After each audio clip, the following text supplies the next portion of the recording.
I phrased my argument specifically that way to say that for me the burden of proof is on you from the perspective of the skeptic. Not in this conversation, Kyle. Not in this conversation. I'm a skeptic. I'm a skeptic. So yes, if the topic is why do I believe that Joseph Smith was a prophet, I would not be citing to angels on the roof of the Kirtland Temple.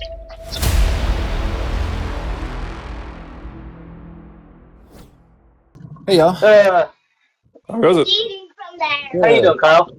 I'm doing good. I wanted to pick up the line of argument of that other guy. Sure. I don't remember his name. So I grew up in the church.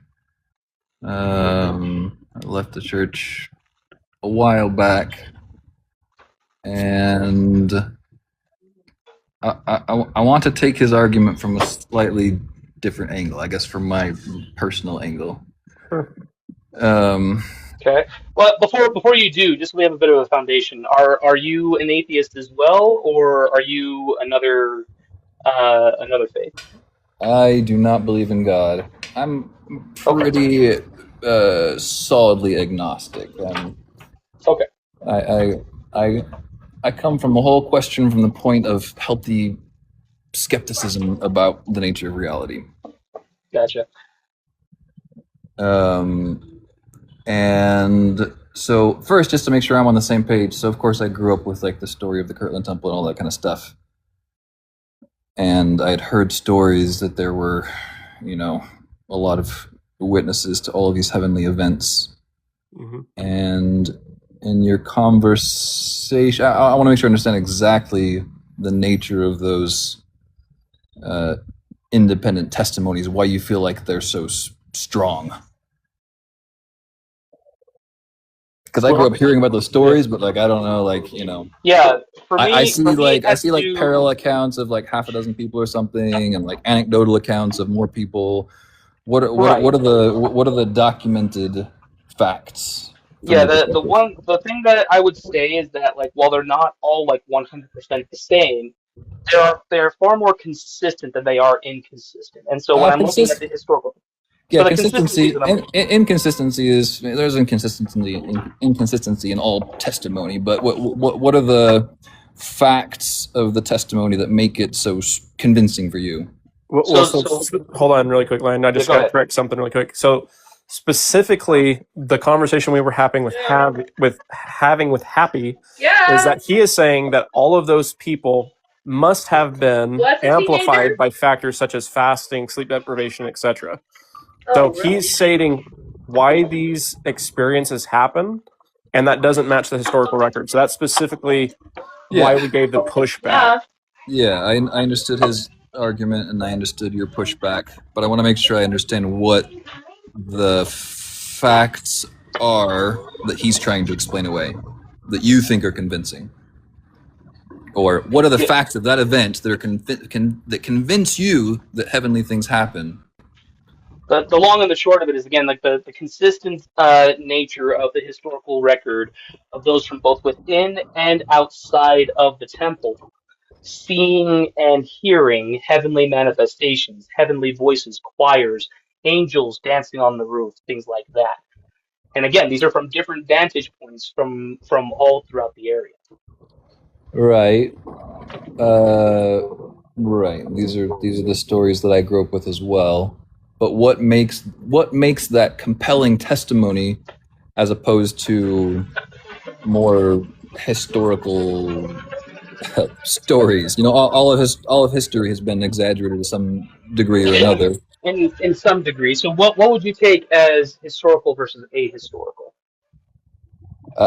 For me, historicity is a matter of documentation, of corroborating experiences, as you're talking about, and that's why I'm asking what is the compelling corroboration here? Because again, I grew up with the stories of many people having these experiences, the accounts of those who give. I mean, it's the same type of thing. Like, for instance, testimony witness, a single testimony witness in, say, a court setting, while it can be compelling, is always far better supported when there are other witnesses who can testify to the same event, either from a different vantage point or even from a similar vantage point, and looking for the consistencies versus the inconsistencies there.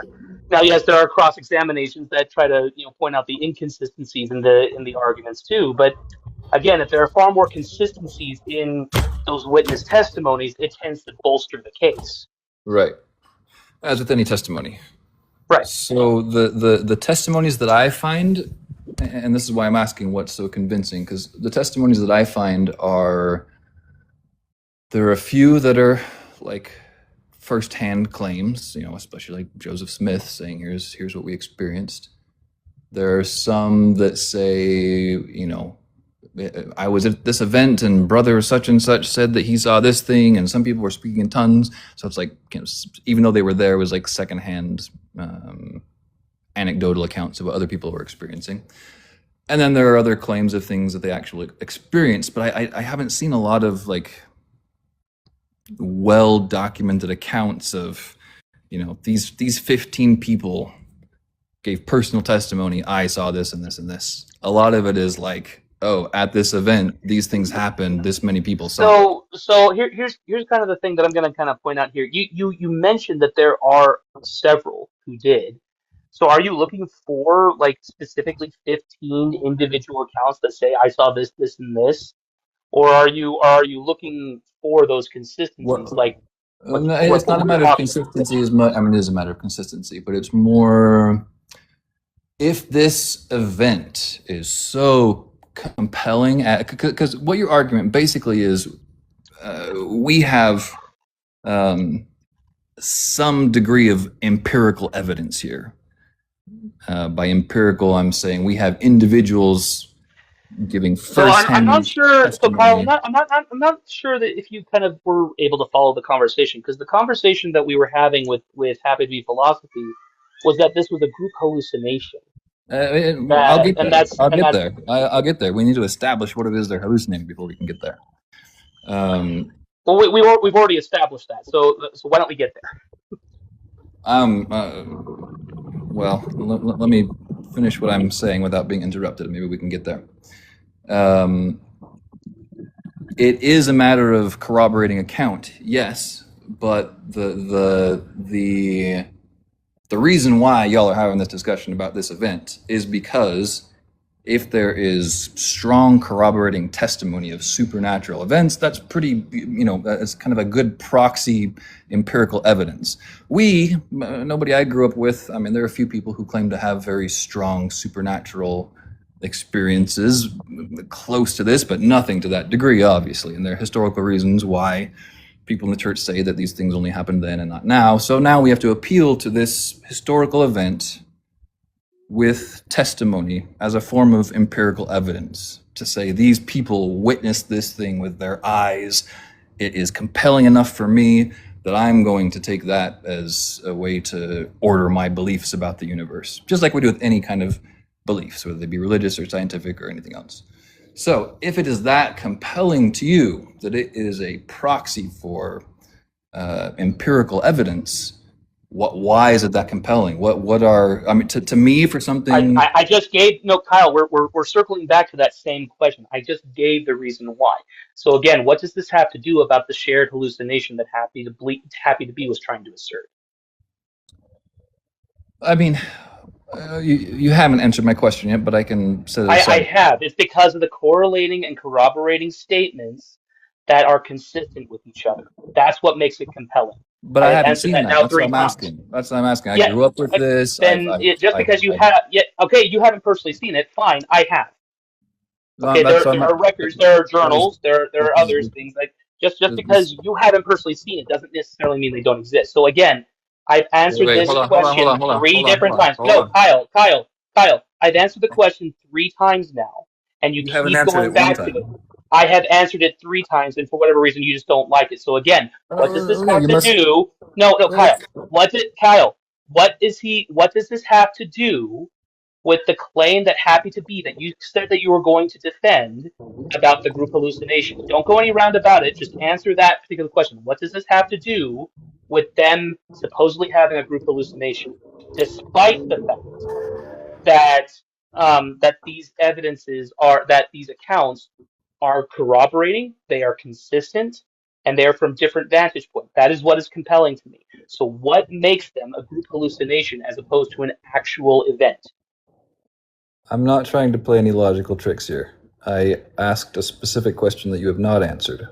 My question is... Your question was, what compels me? And I did tell you that now 4 times. No. My question is, what are those claims? What is the testimony that is so compelling to you? I gave that testimony that Okay. there were people who saw heavenly manifestations, heard heavenly choirs, saw all of these things from different vantage points. This is now the 5th time I am telling you this, and they are consistent with each other. So Okay. again, what does this have to do with the group hallucination? Okay, let me assume that I'm not asking the question clearly enough, because I'm really not trying to be tricky here. I grew up hearing these stories of a whole bunch of people experiencing this. I have done some research myself in trying to understand what, according to people that were there Clearly at not. the time, what were the facts on the ground, what were the Clearly first-hand testimonies. So are you Clearly not. wanting Because again, wait, hold on, man. Are you wanting to like go through the accounts right now? Is that what you're asking us to do? I don't think we need to go through every account. I'm trying to get an idea of what is it that was attested to as being fact. Like what is... for the 6th time, that there were heavenly manifestations, angels dancing on the roof of the temple, angels singing. These were attested to both inside and outside the building from multiple different vantage points. I'm not sure what else you're trying to get at. But that's just the same stories that I grew up with. That's not an evidentiary claim. That's not That is the evidentiary claim from multiple accounts. Again, that we're trying to get at, because you came up saying that you wanted to continue the conversation that Happy to Be was saying that this was a group hallucination. Okay, given that, and given that we have multiple accounts, multiple eyewitness testimony, and even second and third hand accounts that are consistent with that eyewitness testimony, how is this consistent? How is this related to the claim that happened to be Happy to Be made earlier about it being a group hallucination? Okay, I still don't understand the evidence, but I'll take it as it is. So can I ask this question, Kyle? Are you just trying to point out that these are still just anecdotal testimonies from people that were there? No, I want to understand what the strongest claims are. I want to understand what the claims of certainty were, because I know that there are a lot of claims of, yes, such and such saw this, I was there and I saw this, but other people saw even cooler stuff. A lot of the accounts are of that nature. So what's the biggest and grandest claim that was made? Of course, the strongest claims came from people like Joseph and other people that were closest, that were in the building. Other people outside of the building would have had less stronger claims of what was going on, obviously. That's what I'm trying to understand, like the weight of this evidence. If there were so many people that witnessed this,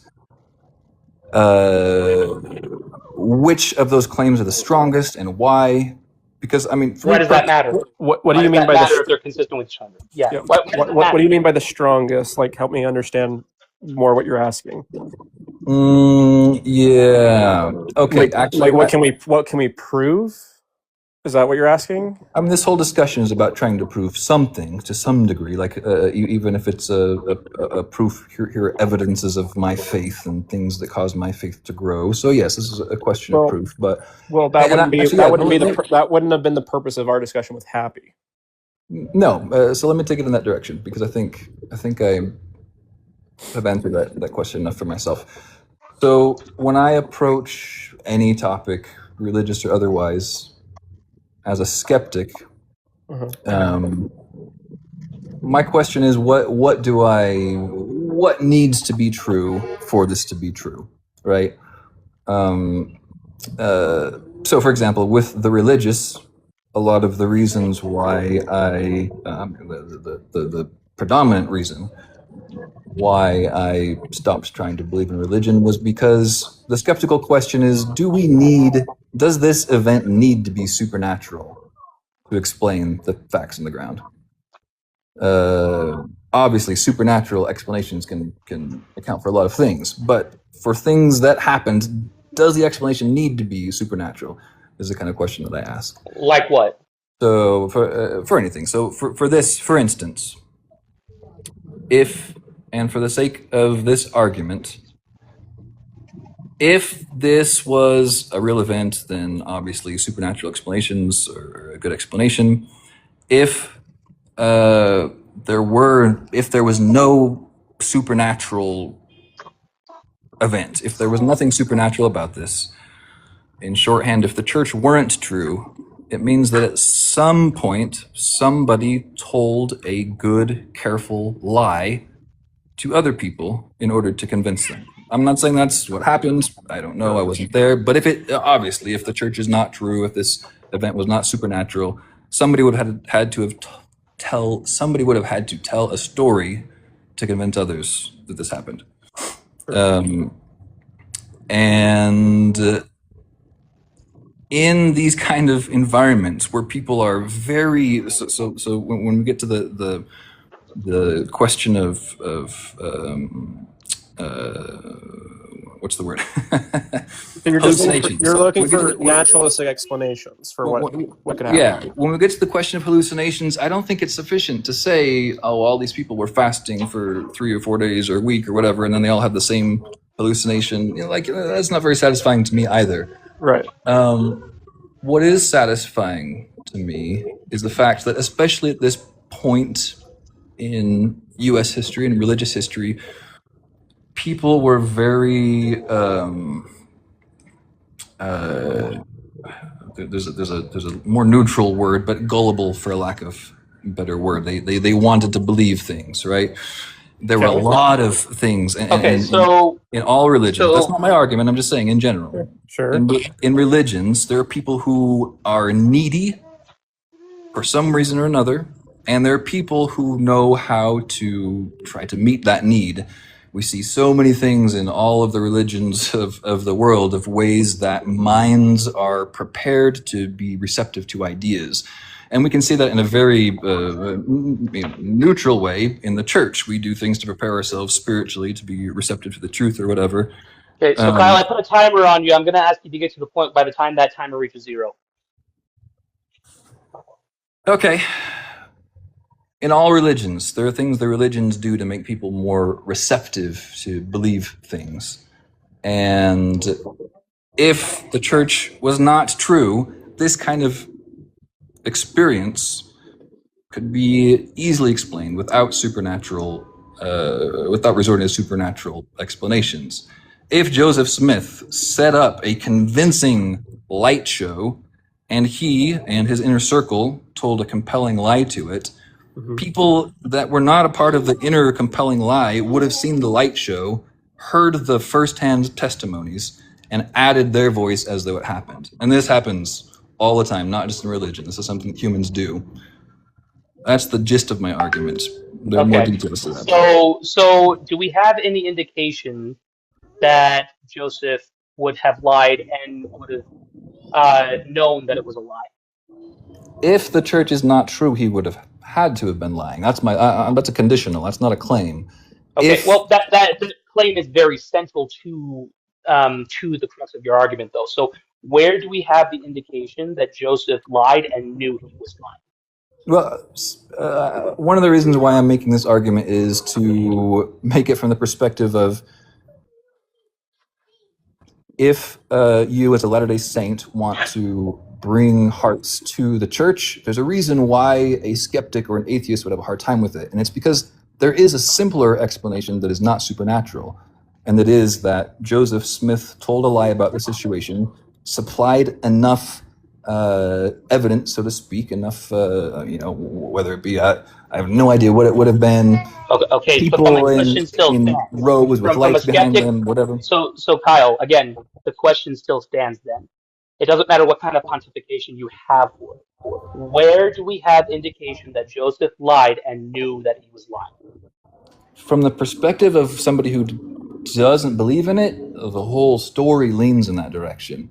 Yeah. And where do we get that indication, though? Where specifically? I'm asking, where was Joseph lying, and where did he know that it was a lie? Because in order for that to be a case, Joseph could have been lying, but he may not necessarily known that it was a lie. Okay, that could have been an issue. But in order for your premise to work, he not only would have to have lied, he had to have known that it was a lie. So that's my question to you. I Where mean, did Joseph lie, and where did he know it? My definition of honesty and lying is that you speak something you know to not be true. So Okay, so again, that was the claim that you made, though, that Joseph lied. Okay, so if Joseph lied, he had to have known that it wasn't true. So where do we get the indication that he knew what he was saying was not true? If he was lying, why would he give an indication that he was lying? That doesn't make sense. There would be evidence. telltale signs. There would be evidence of it. So what evidence do you have that he knew he was lying? Okay. Unless he kept a consistent story for over 20 years without slipping up a single time. Like, we're asking where are the evidence of the slip-ups? I mean, we know there are slip-ups, right? Like, okay, well, give some. You have yet to give any. You've been pontificating here for several minutes. That was the entire reason. That's a whole other conversation. Like, Joseph Smith has reams of slip-ups. He has reams of inconsistencies. That can't be part of it. Okay. You get one. Just give one.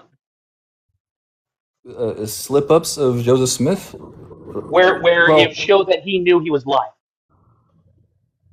Okay.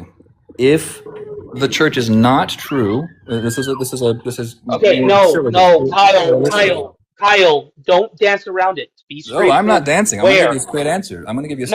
Then don't say if the church is not true. Just say it. Don't qualify it. Just say it. What I'm saying is, Joseph Smith did not say he was lying. But if the church is not true, he was lying. Again, he wouldn't have to say he was lying. Where is the evidence that would say that he was? This is not how arguments work, y'all. It is. I'm a little. It literally is. It literally is. You're making the assertion that in order for him to be lying, he would have to know that he's lying. We're asking you, where do you get that idea from? That's all we're asking. I'm saying the definition of a lie is speaking an untruth knowingly. I didn't say anything about Joseph Smith. Yes, so Joseph would have to know that he was lying, that he was not telling the truth. So where? So where is your evidence that he knew that he was lying? Like, where do you get that idea from? Do you have an example of that? Just one. You said there are reams and reams. Just give one. Oh, there are reams of inconsistencies in Joseph Smith's account. No, that's a matter of historical record. That's not the question. That is not the question. No, you're right. The accusation is that you said that Joseph knew he was not telling the truth. Where do we see that? Where do we see Joseph? Where do we see Joseph even hint? I'm saying if you want to persuade a skeptic, not even an atheist, not even anything, if you want to persuade a skeptic that this is a true story, you have to give evidence stronger than the possibility that it's a lie. I'm saying the story, the possibility that Joseph Smith is lying is more likely than the strength of the evidence. And we're asking based on what? You still have yet to do that. Based on what? I mean, for most skeptics, a story of heavenly visitation on top of a roof that doesn't is a false statement. It's a false statement. Again, we have multiple statements to back that up. You can claim it's a false statement, but the thing is that the accusation that you just gave, which now for whatever reason you're backpedaling on, which I don't understand why, is that Joseph knowingly told lies. I very clearly said I am not making an assertion that Joseph lied. I'm making a condition. Y'all have not studied logic. This is really hard to have a conversation. No. So here, let me try it this way. You're saying as a possible, I'm not saying this is your main argument, but you said it's possible that Joseph and the other leaders of the church were in a conspiracy to perform a light show and to tell a lie. Right. Well, the dedication of the Kirtland Temple happened in 1836 with mass excommunications from members of the Quorum of the 12 and of the 3 witnesses and of the 8 witnesses following after the events of Kirtland. Do we have any evidence that any of those people that were in cahoots for this conspiracy saying, hey, here's how we did the light show in Kirtland, following their excommunications? This is what I mean. This is how these things work. This where Wait, let him answer, Lonty. Let him answer. What are you saying, Kyle? In any of these kind of situations, it has to happen that people tell a lie. There's an inner circle that tells a lie, and there are other people who buy into the lie. And again, we're asking where that evidence is. Okay, the people in the inner circle were excommunicated, a lot of them, and yet none of them went back and said, "Hey, here's how we did the light show at the Kirtland Temple." So, like, if they were excommunicated, they would have more reason to say, "Hey, yeah, we actually lied about this," and yet we don't have a single statement from any of the excommunicated people saying this is how we did the lie. The three witnesses, for example, are ironclad. They went to their deathbeds. Most of them, I think all three of them at some point on their deathbed said, "I did it. I made it my whole life without actually denying it." Like, they were relieved in death, which is an interesting thing because most of them had been excommunicated. Now, two of them did get rebaptized, but David Whitmore did not. And he still exclaimed on his deathbed, "I did it. I fulfilled the charge that was given to me by the angel Moroni." Think of it for a second, and please try not to interrupt me. If this was a lie, and again, this is a conditional. I don't know what happened. I wasn't there. I grew up believing this stuff. But if this was a lie, it was a lie told in such a way that was very compelling for a lot of people, and that this inner circle would have been so complicit in so many things by telling this lie. They also are a group of people who, whatever you want to say about the relationship between Masonry and the church, that's not a part of what I'm saying here, but a lot of them were Masons and took literal blood promises to keep secrets. Like, that was a part of their way of living. Like, even aside from Mormonism, that's something that they believed. They believed in taking secrets to their grave. They made blood covenants this way, even aside from the church stuff. Like, that was a part of Masonry. So these are a group of people who grew up in an environment where having such secrets and keeping them was important to them.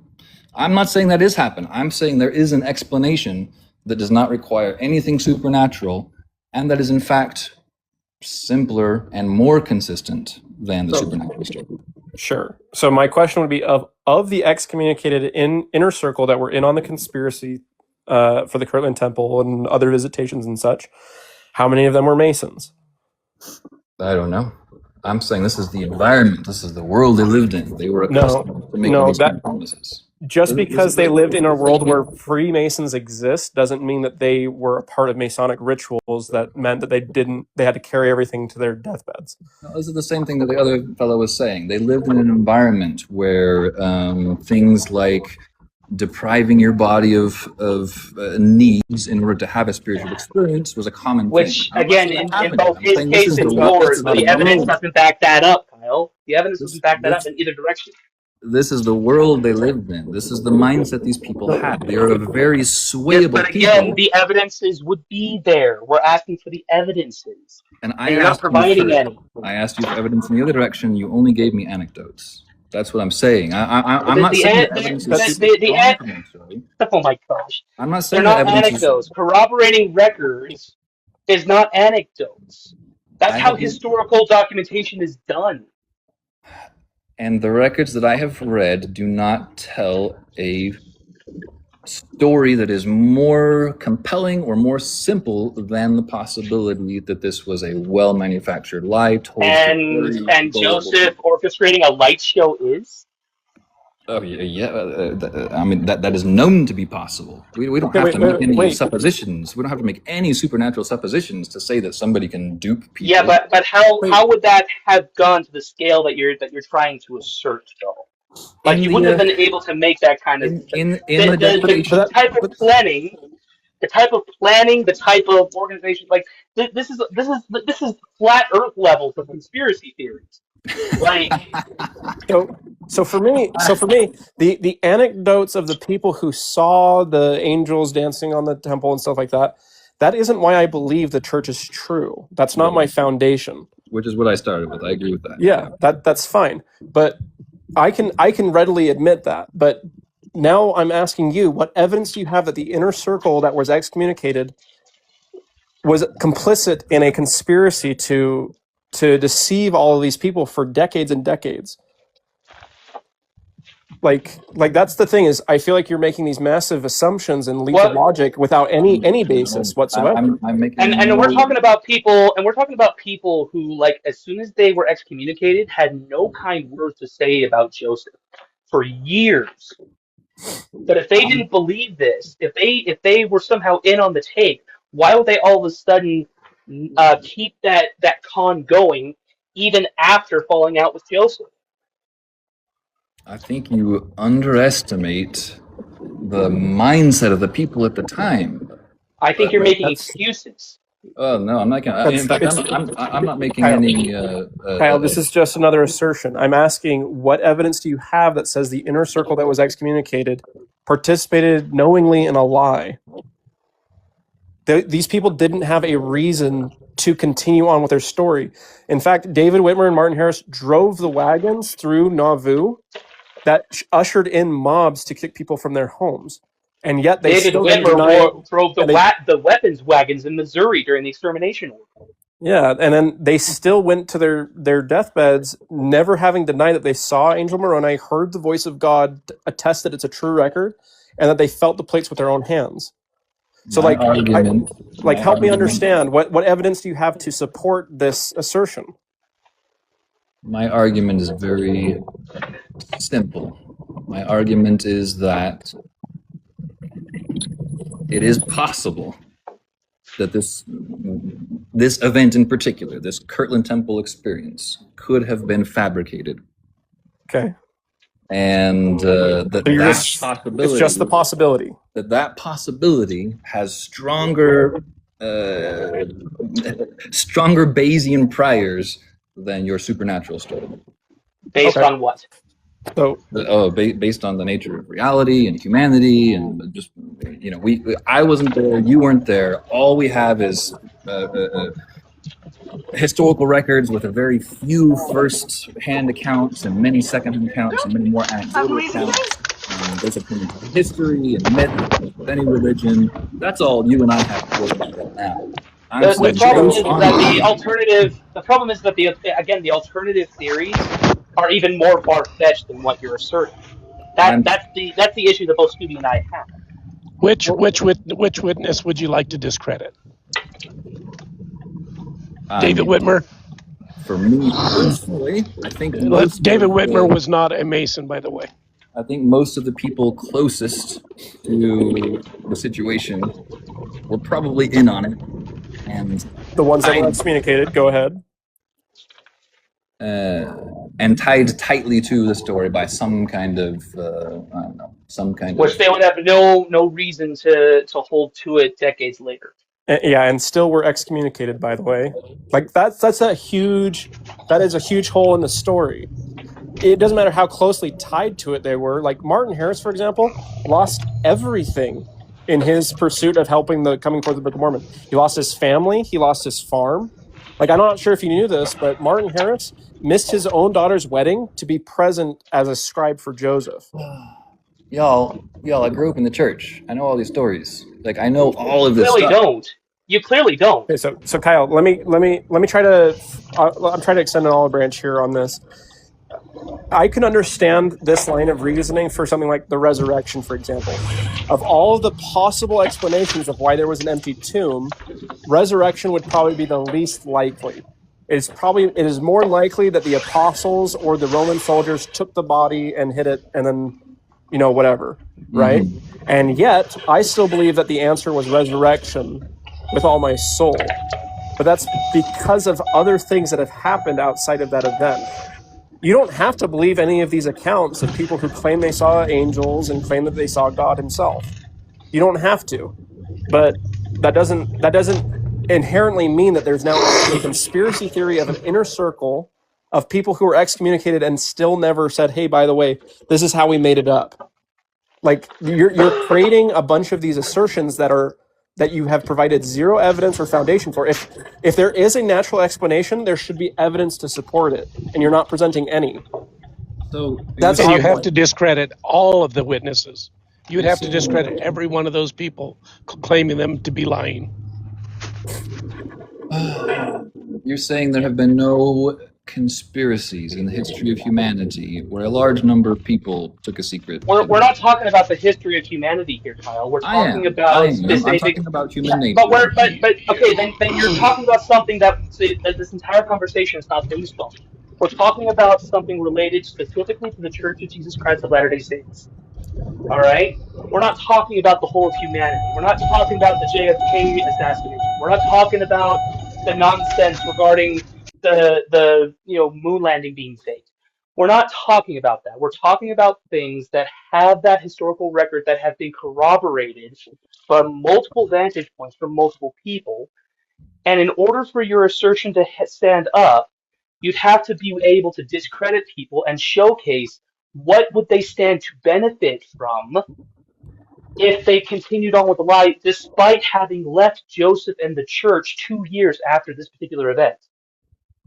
I'm not making an assertion. I've said this. You have been doing nothing but make assertions this entire time. Kyle, you're using the possibility. You're using the possibility of a conspiracy to make the assertion Joseph Smith was lying.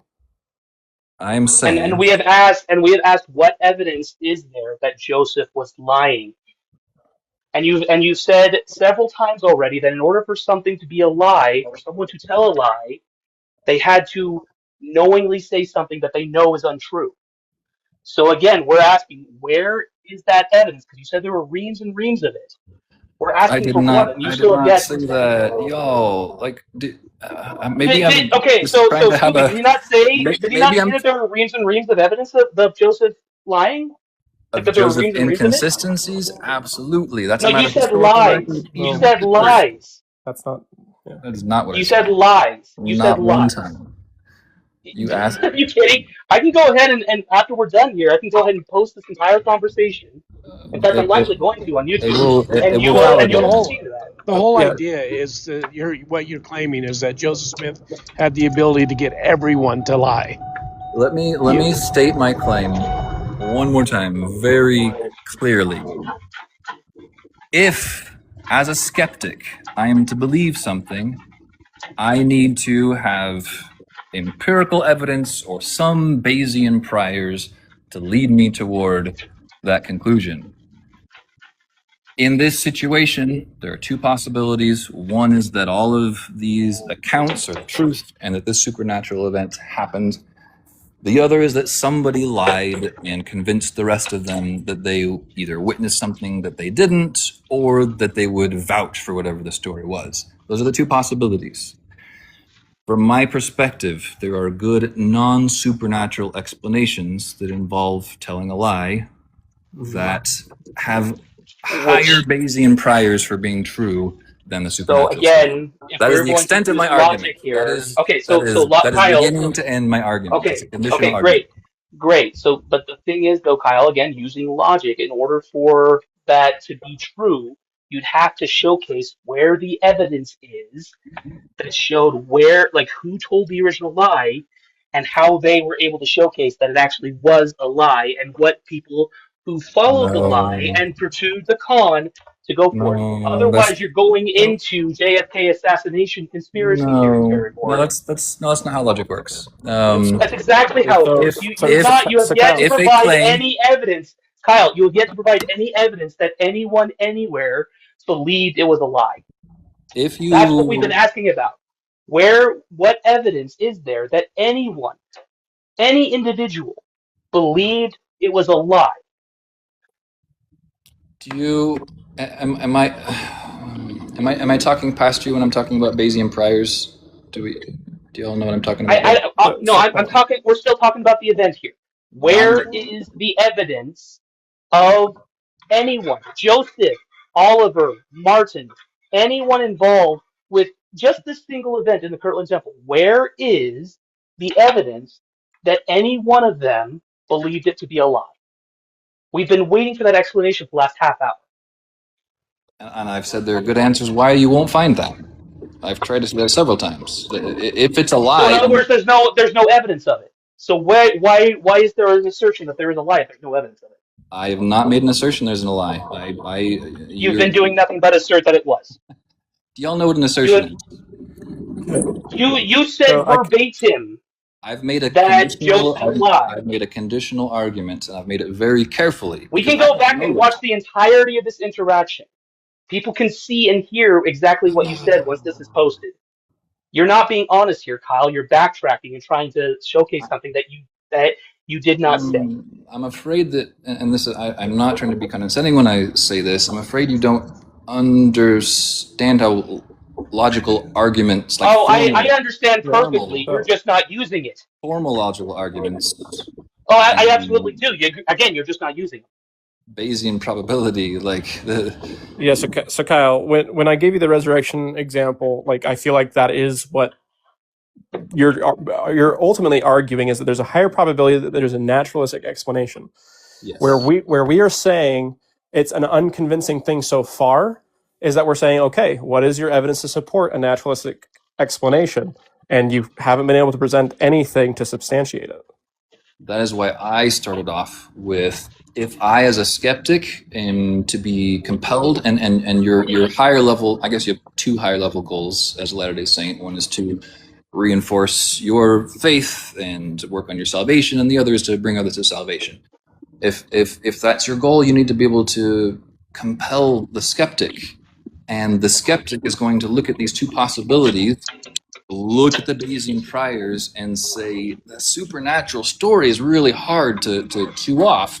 And so your answer is, we have all of these corroborating accounts, these first-hand accounts. Me, having reviewed those accounts, I don't see the credibility to outweigh the Bayesian slant away from that supernatural possibility. So in order for that Bayesian slant to work, you'd have to demonstrate where the lie is. Yes, absolutely. So hold on. So right now, Kyle, if we're talking about logical argumentation, we are not doing evangelism right now. We are not trying to convert you or to convince you. You're the one making the assertion there's a higher probability that there's a naturalistic explanation for the events of the restoration. Right. And we're just defending that right now. So our goal isn't to convince you to be rebaptized and to come back to church. We're just simply engaging with your line of reasoning, and we're simply asking, what is the evidence to support a naturalistic explanation? And you're not providing that. So actually, you're trying to convince us, and we're saying we're not buying it because you're not supporting anything that you're saying. You're just saying there's a possibility, and I can agree with you. Sure, there's a possibility that it is all a lie. I just don't think that it matches up. As I've done my research on these historical events, the people and what they did and the choices they made don't support a conspiracy or a lie. Like that's just how I view it. So your argument is unconvincing to me. So like, don't get misconstrued. You're the one that's making the assertion. Actually, I phrased my argument specifically that way to say that for me the burden of proof is on you, and that is why I started off the conversation saying, what is your proof? What is so compelling to you? Because I don't see that, and I understand what you're saying. Yeah. You're saying my Bayesian priors are different from yours. How are you going to slant mine? That's totally fair. Coming to this phenomenon of the existence of the Mormon Church and the events at Kirtland Temple, all the other claims, the burden of proof is on you from the perspective of the skeptic. Not in this conversation, Kyle. Not in this conversation. I'm a skeptic. I'm a skeptic. So yes.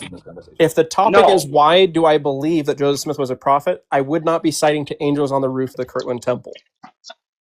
That's what I think is the fundamental misunderstanding. Is I don't think you understand what the point of this conversation is, because you're the one saying, well, there's a naturalistic explanation. We're asking, what's the evidence for that?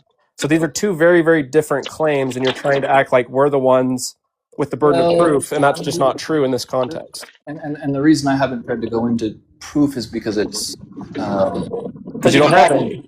No, I do. It's a very long conversation that involves and this is why I. Well, here's the thing. Like again, Kyle, the crux of this conversation is you wanted to come up and follow up on the conversation we were having with with Smile or whatever his name is now. Yeah. With the other atheists who came up here about the group hallucination stuff. Okay, great, fine.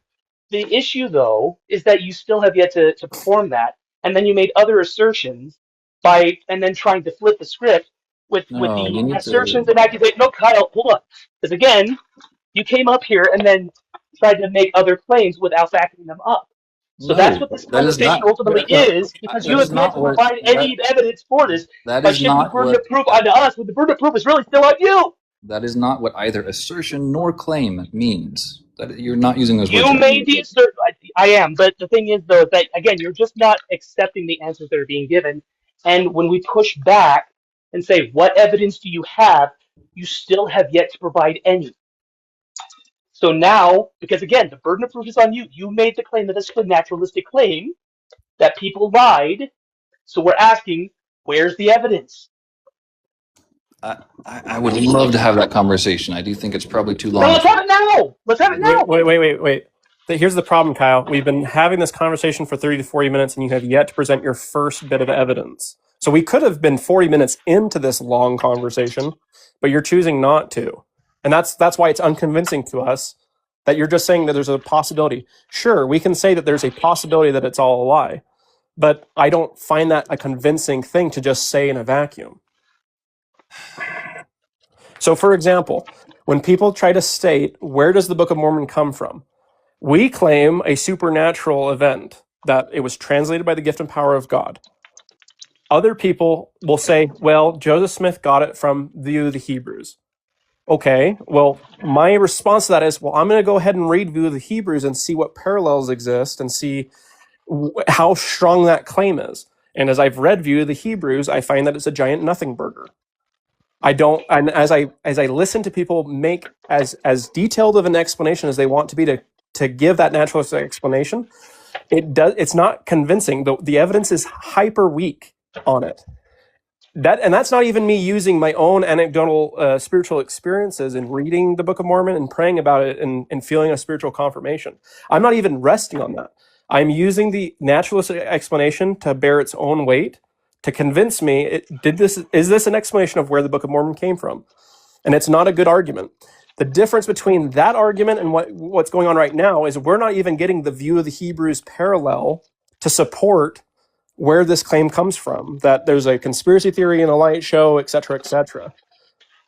We could have been 40 minutes into it, but you've elected to not provide any explanation for it or evidence to support it.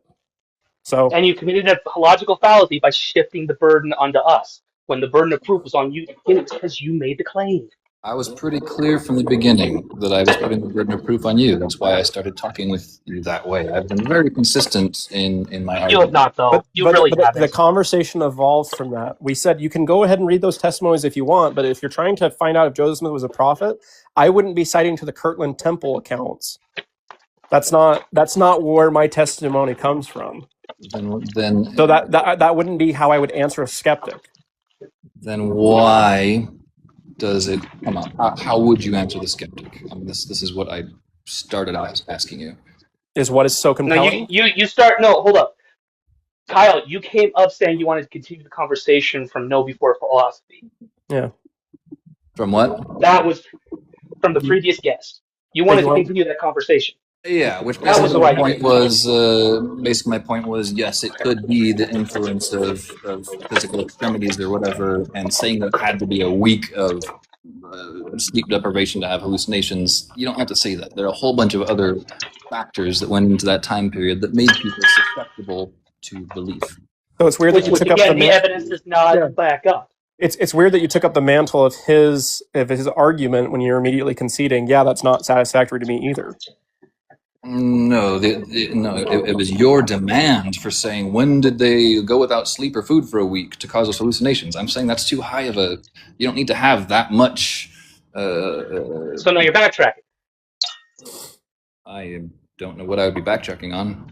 I'm saying it is entirely... You said his entire premise was unsatisfactory to you, too.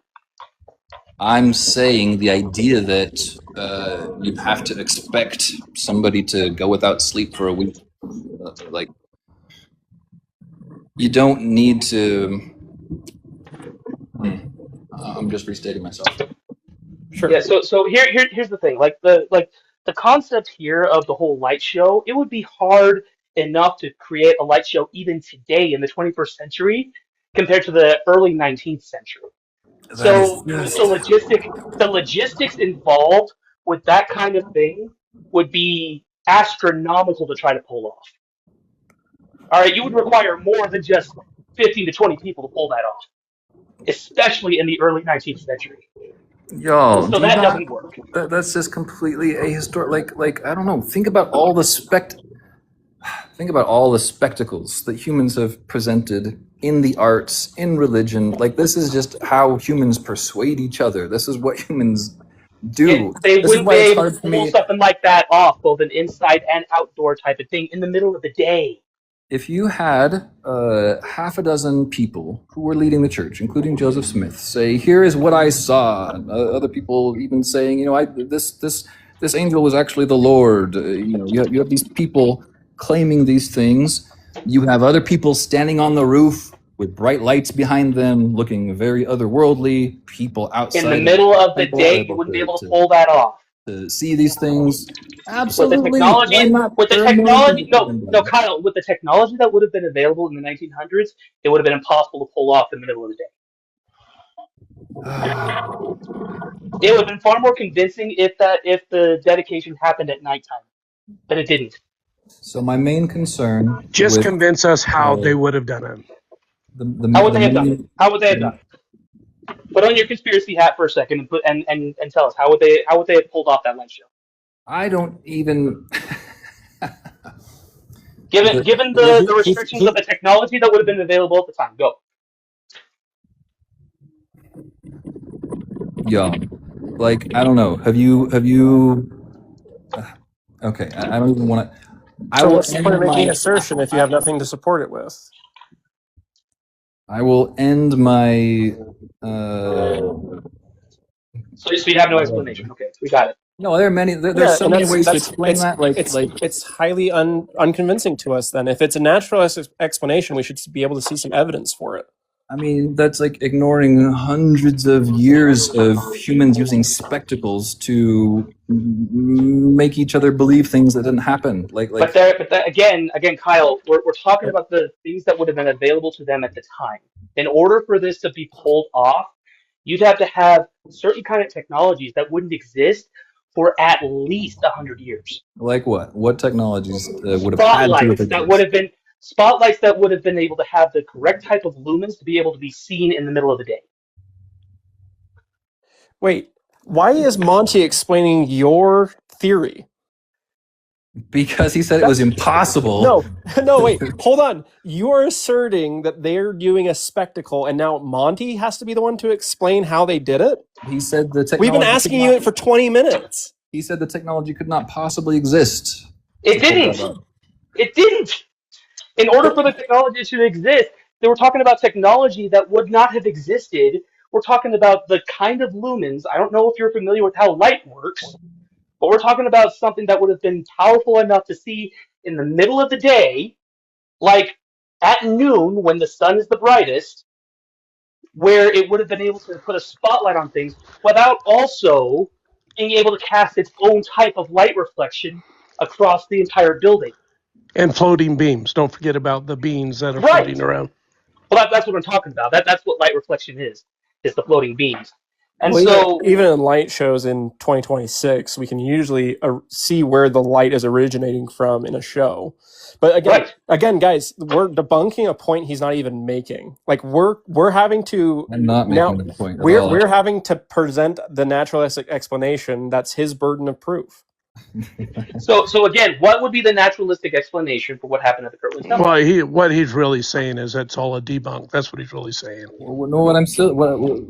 It's wholly unconvincing. Do you have anything else you want to discuss today? One thing that I'm saying, maybe the last actual claim that I will make, is that the source of those claims, granted that there are many people who echoed and reinforced those claims, the source of the meatiest content of the Kirtland Temple event were the people who would have been the source of the lie if it were a lie. So explain we're saying just explain why David Whitmer went to his death saying it happened. Just as something to throw in everybody's Bayesian priors, the people whose testimony, the strongest testimony we're relying on here for the Kirtland account, were the people who would have been lying. Yeah. So But again, that's just another assertion. That's another assertion. What is Has your no evidence? evidence to back it That up. is an assertion. I'm not saying they did lie. I'm saying the source of the claims are from the people who would have been told but to your lie. presupposition, no, Kyle, your presupposition is that they were lying and that they knew that they were. So we're asking for the evidence.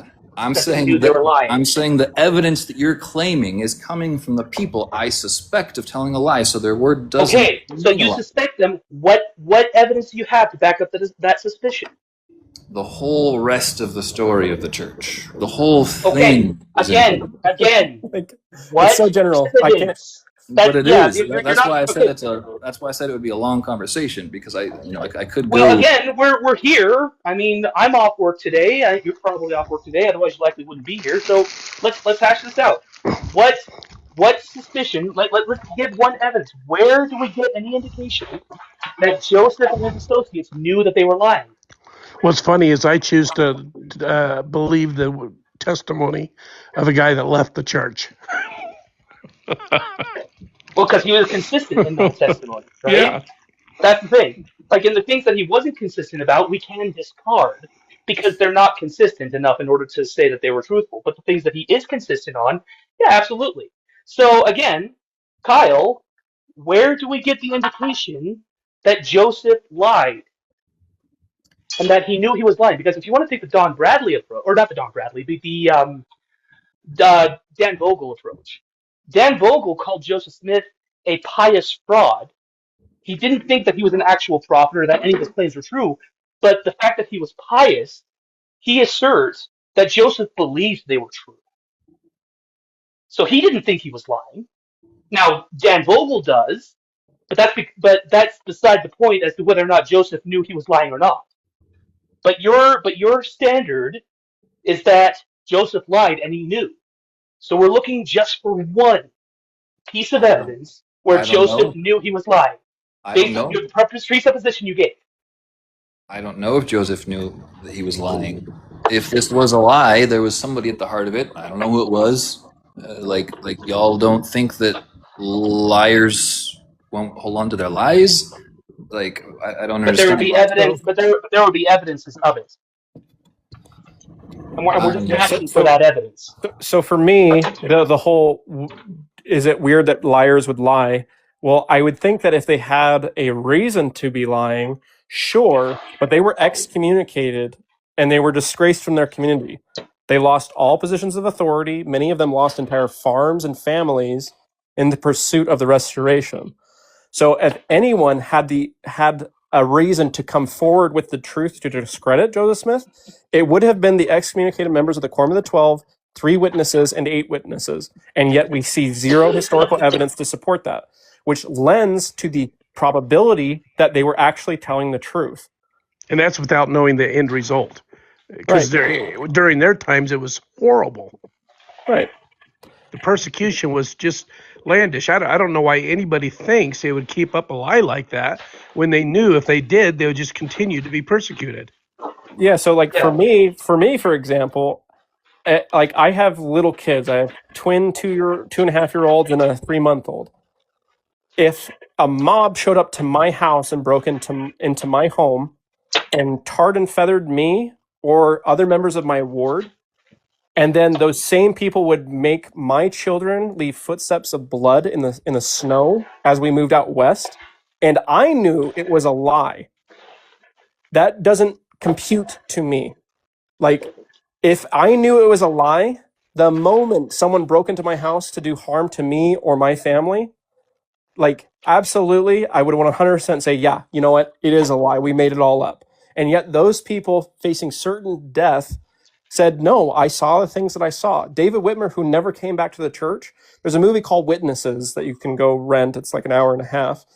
He was actually going to be pew-pewed in the head in front of his wife and children. And he said, I will not deny the things that I saw.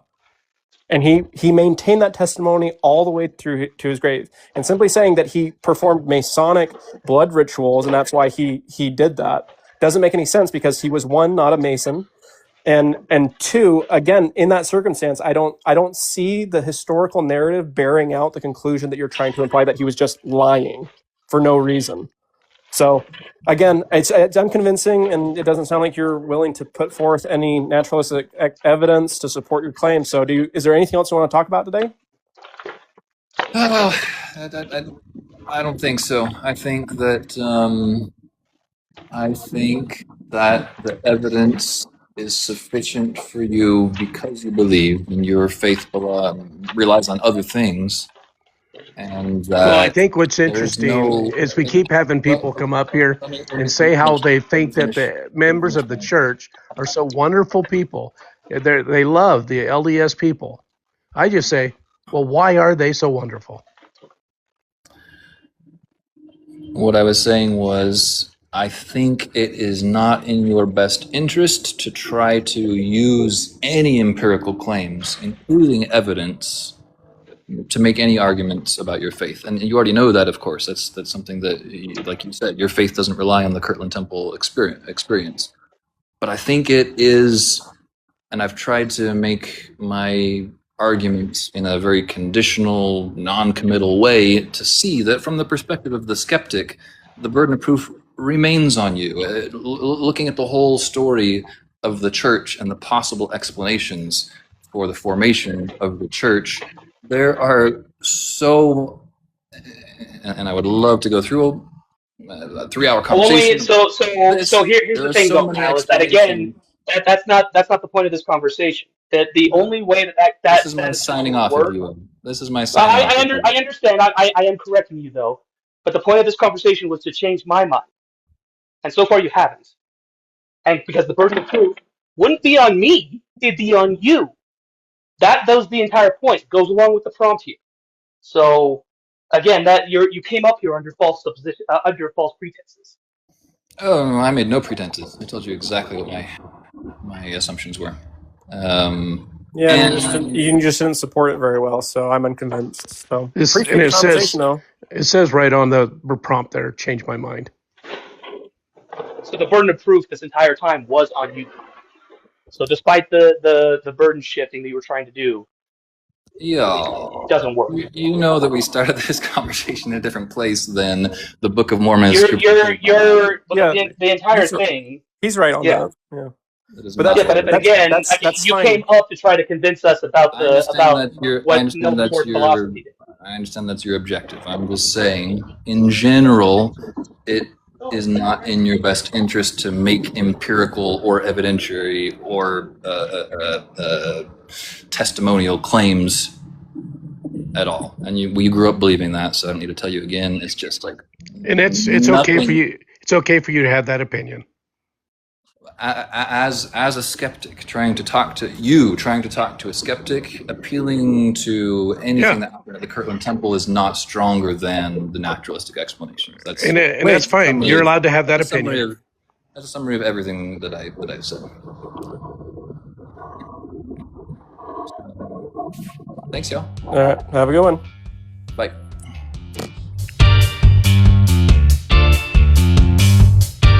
Hey everyone, thanks for checking out this video. Be sure to subscribe and ring the notification bell so you know when new videos drop. Also, I've started compiling an Amazon list of book recommendations if you're curious what I've been reading when it comes to the information I use for these videos.